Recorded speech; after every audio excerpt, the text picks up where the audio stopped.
Today, our journey to save the world from poorly designed software takes an unexpected turn, and I realize I kind of look like a mad scientist today. But we're redesigning a piece of software called MSI Center today, which is, from what I can gather, MSI's firmware manager, where if you have an MSI hardware product like a graphics card or a motherboard, you can install different bits of firmware that enable that hardware to do different interesting things. This is quite an involved piece of software to install if you only want to do one thing, which is what happened to me. I just wanted my graphics card to have a sexy little light on the side, and I now have all of this bloatware that I didn't need. But nonetheless, this is quite possibly one of the worst UIs I've ever seen in my life. And we're going to fix it, hopefully. We're going to do what we can to improve it in some way and just make it easier to use, to just like do the basics, the things I just want to do with this app so I can get out of here and move on with my life and actually use the hardware. Anyway, as usual, we've got our brand guidelines in here. You'll notice something a little different, veterans of the channel may notice. We're doing a lot more color variations, and we've got some sexy little gradients in there. Also want to underscore that we have double the amount of grays as we do any other color variation.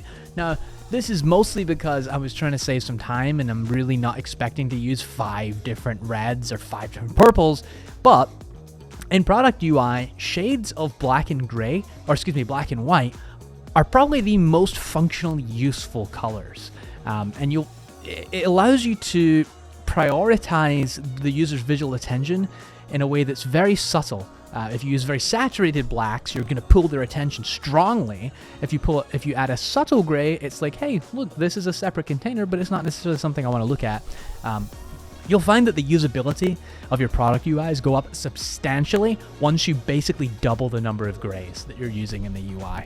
It's just one of those things that's a good heuristic to follow. But anyway, we're using Sego UI for the typography here. Pronunciation has some room for improvement for sure. And then of course we've got our design stories. As usual, I just want to control the settings from my firmware, update all my apps at once, similar to the Adobe Cloud project we did a couple of weeks ago. I want to monitor my hardware performance in real time, install new apps that enable new features for my devices, register a new device, get technical support if I need it, and then manage my account settings. That's it. Gonna shut up now and start designing.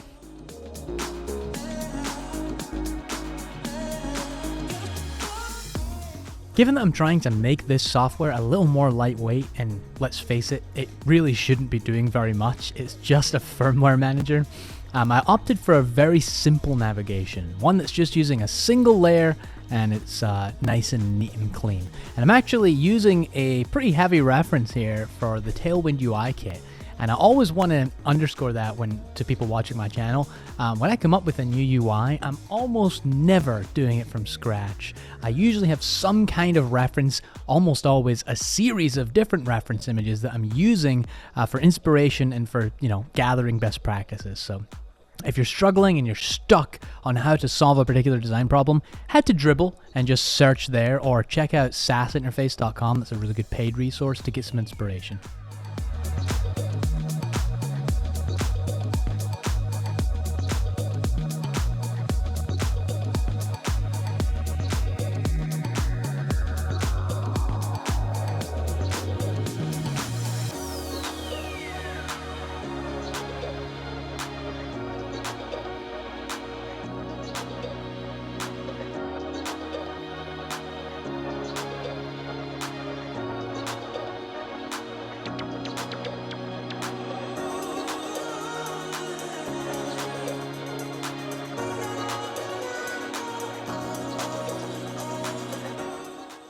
A little trick for building rows in Figma.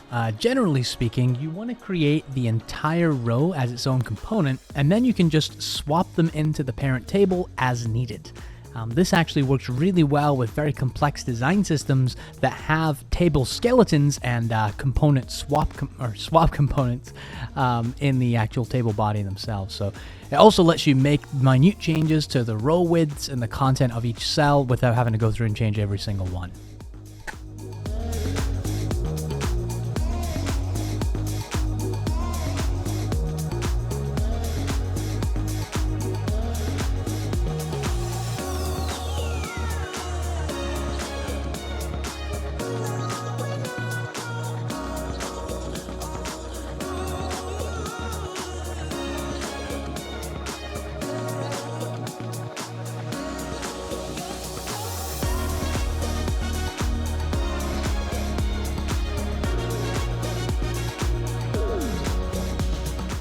As my cat threatens to destroy the table behind me, I want to talk about tables a little bit. Tables are basically infinitely complex. You can make them as involved or as simple as possible, and I wanted to err on the side of simplicity for this app. So here I'm just leaning on a really simple row-centric table that displays minimal information to the user and gives them some controls to manipulate the hardware, or excuse me, the firmware that they have installed here.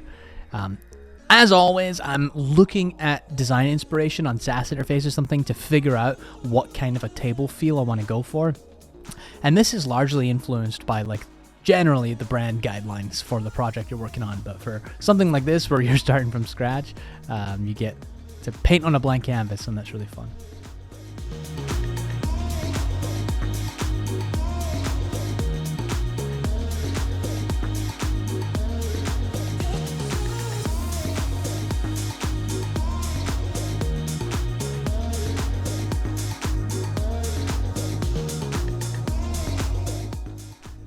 If tables get a little too text heavy, they can start to feel like a spreadsheet, which is fine in some situations if you're really just looking at data, but for something like this where it's kind of an overview dashboard, a little bit more visual flair feels appropriate.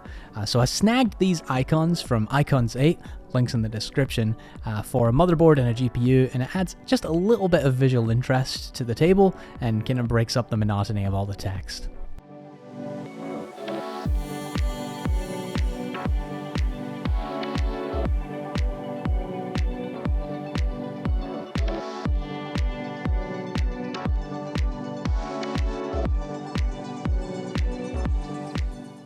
So I wanted to give users a simple contextual way to perform a single update on a piece of firmware if one was available. Didn't really make sense to go to another updates page to do that, and I'm thinking about putting a link just next to where it says that there's an update available. I eventually completely rework this and move all of the controls over to the right, and I think that was the right decision. Generally speaking, in a table situation, if you have a dedicated area for controls, you're kind of telling the user, hey, this is where you manipulate the data in each row. So if you deviate from that, you need a really compelling reason, and I don't think that the reason here was compelling enough. So I'm opting to move all the controls over to the right, and you'll see that later in the video.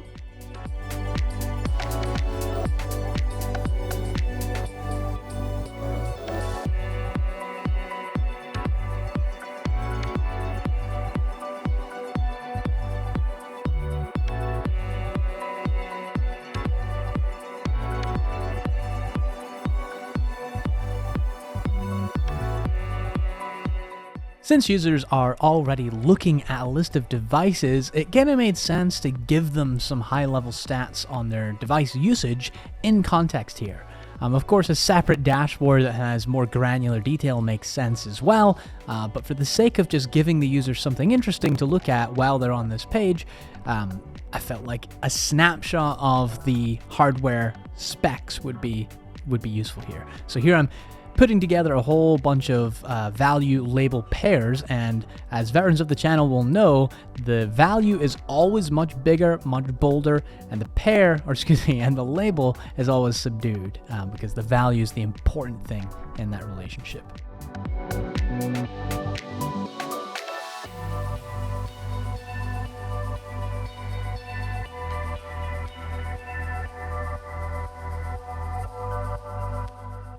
And whenever you have lots of numbers that you're expecting the user to digest quickly, generally speaking, you want to give them some sort of visualization, right? It's much easier to understand things relatively by looking at a visual depiction of a number, as opposed to looking at the numbers void of any context. So here I'm just adding a simple little sidebar that indicates how much of the total capacity is being used for each of the stats.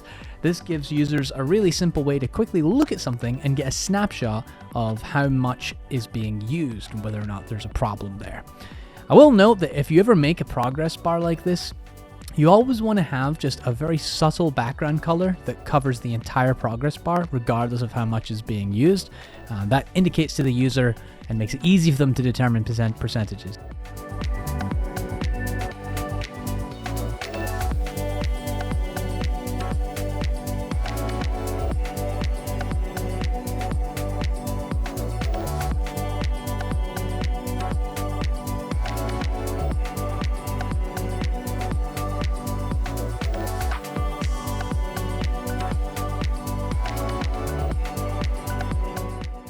And here you're seeing a little bit of frustration in my face because I'm realizing that I'm just doing a little bit too much here. This is a lot to throw at the user for something that was previously supposed to just be a list of connected devices. So I'm going to refactor this in a little bit.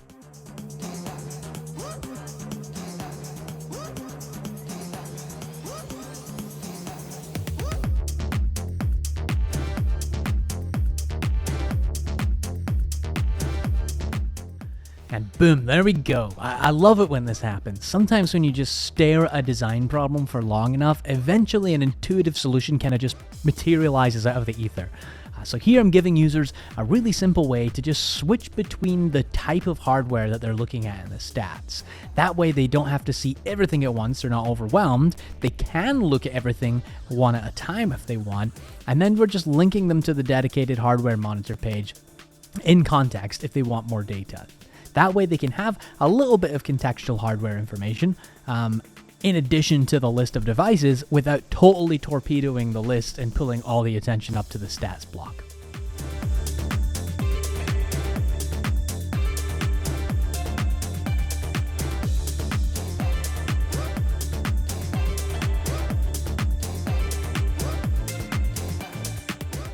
And now I'm presented with a different problem where the controls for the table look a little out of place just floating above the table. And I'm pulling them into the table body itself and aligning them in the header and styling them in a very specific way so that they don't pull too much visual attention. We're already pulling a lot of visual attention with this stats block, so having the controls also do that makes for kind of a jarring UI. And this goes back to what I was saying earlier about having complete control over your table layout. If you want to pursue a very specific aesthetic with them, you're more than welcome to, right? And it all depends on the context of the UI. If you need a very low profile set of controls, you can just blend them into the header like we're doing here. And then you can have a component with a different state with explicitly defined block controls. This is the beauty of Figma.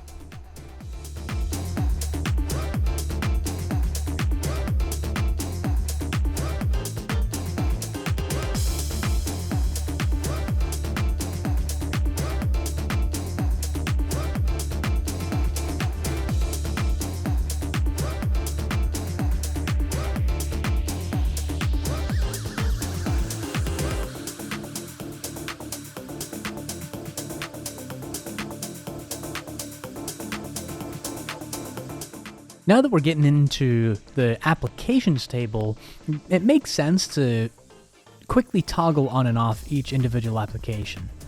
So having an inline toggler is kind of a go-to control for that kind of thing. But also if you do disable a row, you kind of want to fade it out a little bit or indicate to the user in some other way that it's disabled in case they're not looking at the left side of the table where the toggle control actually is. That's just, generally speaking, some good practice to implement when you're disabling individual components in a long list of them.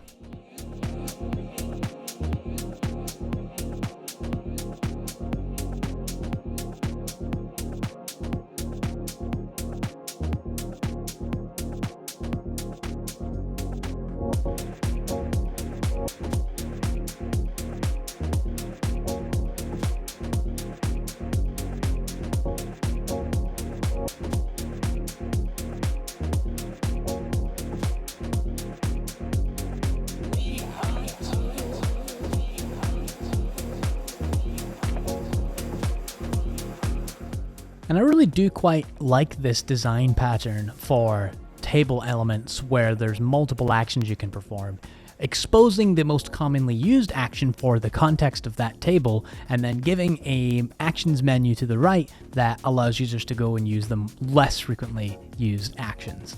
This helps to handle both problems of, hey, I just want to do this one thing really frequently, in addition to, well, what if I want to make this other strange mutation on a table row without totally bloating the interface with lots of buttons.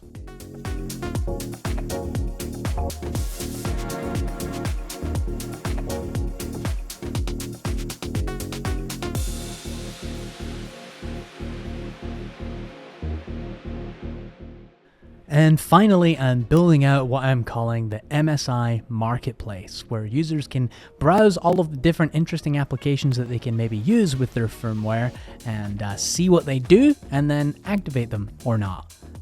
This is very similar to the plugin ecosystem you see in WordPress, where you don't necessarily bother the user with all of the applications unless they've explicitly installed them. Instead, you have a separate place where people can go to learn more about what else they can do and then add them to their install.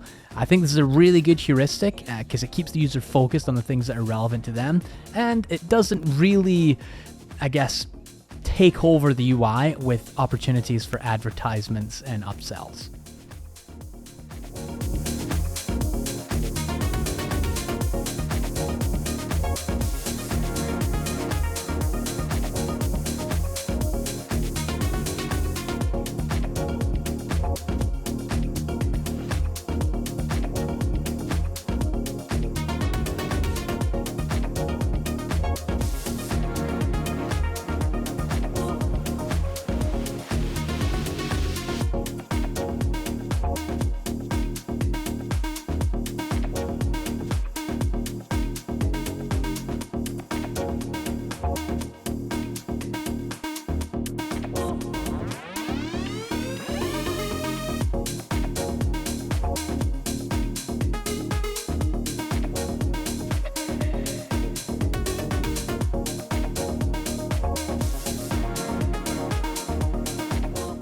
Now, obviously, you could run into situations where you're trying to install an application that you've already installed, so we need another state on this component that sends a message to the user, hey, by the way, this is already installed. Perhaps if you want to go configure it, you can click this button, but there's no need to reinstall it here.